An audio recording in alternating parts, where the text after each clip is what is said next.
నమస్కారం. ఓం గం గణపతయే నమః. స్వర్ణలక్ష్మి నమస్తే అస్తు. పరబ్రహ్మ స్వరూపిణి రాజ్యం దేహి ధనం దేహి సర్వకామాంచ దేహి మే.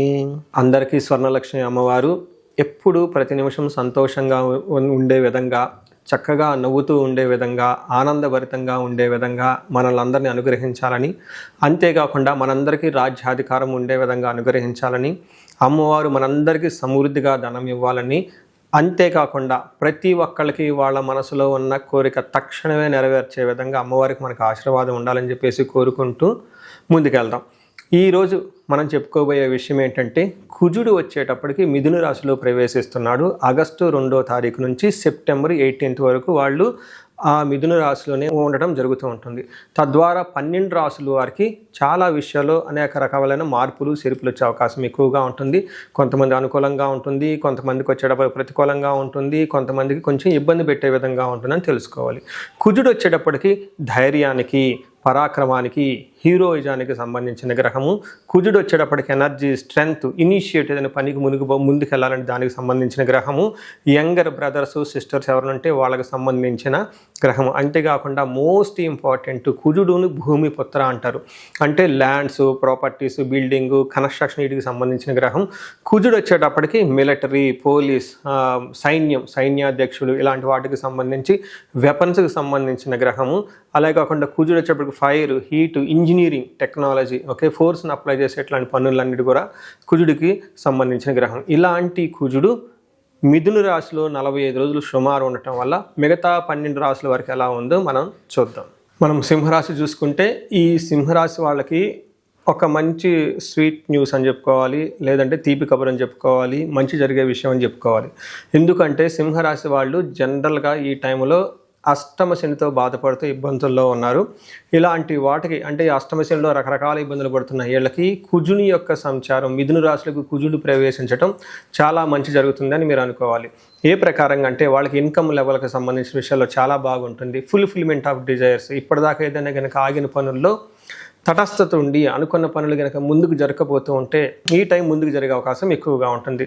తర్వాత అన్నకు సంబంధించిన వ్యవహారాల్లో, తర్వాత అక్కలకు సంబంధించిన వ్యవహారాల్లో ఏమైనా కనుక మనస్పర్ధలు ఉంటే ఈ టైంలో తొలగిపోయే అవకాశం ఎక్కువగా ఉంటుంది. ఫ్రెండ్స్కి సంబంధించిన వ్యవహారాల్లో నెట్వర్క్ మీకు కలగటానికి, సోషల్ మీడియాలో ఎవరైతే ఉన్నారో వాళ్ళ యొక్క పోస్టులు వైరల్ అవ్వటానికి, మీకు సమాజంలో మంచి గుర్తింపు రావటానికి, అంతేకాకుండా మీకు ఏమైనా గనక యాంబిషన్స్ అవన్నీ ఉంటే ఈ టైంలో వాటిలో పాజిటివ్ చేంజ్ వచ్చి ముందుకెళ్ళే అవకాశం ఎక్కువగా ఉంటుంది. మనకి సంస్కృతంలో ఒక శ్లోకం చెప్తారు, 11వ స్థానంలో కుజుడు ఉంటే ఏం జరుగుతుంది అంటే, మనకి 11వ స్థానంలో ఎప్పుడైతే కుజుడు ఉంటారో వాళ్ళకి ఆరోగ్యం అర్ధలాభచ్చ, సంతోషం వస్త్రలాభకృత్, యత్న కార్యానుకూలత్వం, ధైర్యం ఏకాదశి గతే కుజే అని చెప్తారు. అంటే ఈ టైంలో ఆరోగ్యం చాలా బాగుంటుంది, అర్ధలాభం అంటే ధనలాభం బాగా వస్తుంది, సంతోషంగా ఉంటారు, షాపింగ్లు ఎక్కువగా చేస్తూ ఉంటారు, రియల్ ఎస్టేట్ వాళ్ళకి ఎక్కువ కలిసి వచ్చే అవకాశం ఎక్కువగా ఉంటుంది.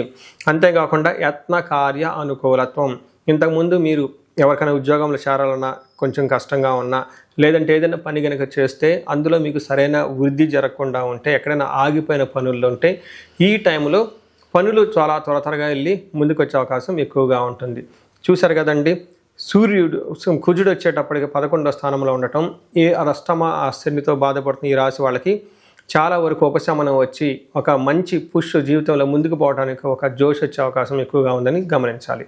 అంతేకాకుండా కుజుడు వీళ్ళకి ఏం చేస్తారంటేనండి, 6వ స్థానంలో 2వ స్థానంలో ఉన్న కూడబెట్టుకున్న ధనం ఉంటే కోల్పోయే అవకాశం ఎక్కువగా ఉంటుంది. ధనం విషయంలో జాగ్రత్తగా ఉండాలి.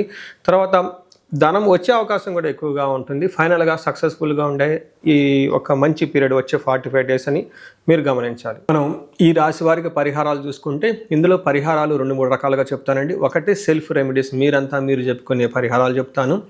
రెండో పరిహారం మీరు గమనించుకుంటే, ఈ యొక్క శ్రావణ మాసాన్ని దృష్టిలో పెట్టుకొని ఈ శ్రావణ మాసాన్ని ఎలా సద్వినియోగం చేసుకోవాలో దాని గురించి పరిహారాలు చెప్తాను. తర్వాత విశేష పరిహారాలు ఉన్నట్టు మీ యొక్క ఇండివిడ్యువల్ జాతకానికి సంబంధించిన పరిహారాలు, ఇలా 3 లెవెల్లో పరిహారాలు చెప్తాను. ఫస్ట్ ఏంటంటే, మనకు శ్రావణ మాసం వస్తుంది కాబట్టి ఈ శ్రావణ మాసాన్ని మనం సద్వినియోగం చేసుకునే విధంగా స్వర్ణలక్ష్మి విశేష హోమం అనేది ఒక హోమం జరుగుతూ ఉంటుంది. ఎవరైనా గనక, అది నా సమక్షంలో జరుగుతూ ఉంటుంది, ఎవరికైతే 16 మంది లక్ష్మీలు కావాలి, సిద్ధలక్ష్మి, మోష్టలక్ష్మి, ఇష్టలక్ష్మి, గజలక్ష్మి, ఇలా అనేక మంది లక్ష్మీల యొక్క కటాక్షం మీకు కావాలనుకుంటే స్వర్ణలక్ష్మి విశేష హోమం జరుగుతూ ఉంటుంది. ఇక్కడ స్వర్ణలక్ష్మి అమ్మవారి దేనికి ప్రతీక అంటే మీ యొక్క సంపదలకి విలువ పెరగటానికి స్వర్ణలక్ష్మి అంటారు. అంటే ఆల్రెడీ మనకు ఇల్లు ఉండొచ్చు, సంపాదన ఉండొచ్చు, పిల్లలు ఉండొచ్చు, అందరూ ఉండొచ్చు. అయితే వాటికి విలువ ఇంకా పెరగటానికి కావాల్సిన ఒక శక్తి అమ్మవారిని స్వర్ణలక్ష్మి అంటారు. ఈ యొక్క స్వర్ణలక్ష్మి విశేష పూజ చేయడం జరుగుతుంటుంది. అమ్మవారికి ఎంతో ఇష్టమైన తామర పూలతో ఈ యొక్క హోమం చేయటం జరుగుతుంటుంది. అమ్మవారికి ఇష్టమైన అనేక పుణ్య ద్రవ్యాలు మొత్తం ఈ పూజా సామగ్రి వాడటం జరుగుతుంటుంది. ఇది అయిపోయిన తర్వాత ప్రతి ఒక్కరికి 3 వెండి కాయిన్స్ ఇవ్వడం జరుగుతుంటుంది. ఒకటి బీరువాలో పెట్టుకోవడానికి, ఒకటి మీ పర్సులో పెట్టుకోవడానికి, ఒకటి పారే నీళ్ళల్లో డ్రాప్ చేయడానికి, ఇలా ఒక కుబేర మూటని కూడా ఇవ్వటం కూడా జరుగుతూ ఉంటుంది. ఇది గ్రూప్గా సామూహికంగా చేయడం జరుగుతూ ఉంటుంది. దీన్ని అందరూ సద్వినియోగం చేసుకోవాలని చెప్పేసి నేను కోరుకుంటున్నాను. నెక్స్ట్ రెమెడీస్, ఈ కుజుడికి సంబంధించిన ఇంట్లో చేసుకునే రెమెడీస్ ఏంటంటే, ఫస్ట్ కందులు 1 కేజీ దానం ఇవ్వగలిగితే చాలా బాగుంటుంది. సుబ్రహ్మణ్యేశ్వర స్వామి భుజంగ స్తోత్రం చదివితే ఇంకా చాలా బాగుంటుంది. ఎవరైనా కనుక ఇంకా ఆంజనేయ స్వామి గుడికి వెళ్ళి మంగళవారం కనుక ఆకు పూజతో కనుక పూజ చేయించగలిగితే ఇంకా బాగుంటుంది. ఇవి సెల్ఫ్ రెమెడీస్ అని చెప్పుకోవచ్చు.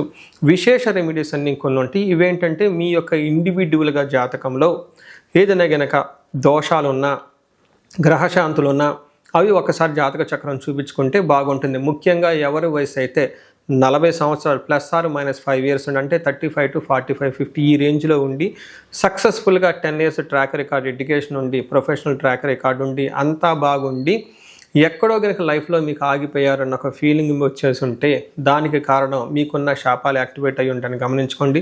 దానికి కారణం మీ యొక్క జాతక చక్రంలో ఉన్న గ్రహాల యొక్క చెడు యొక్క దోషాలు మీ మీద ఉందని గమనించుకోవాలి.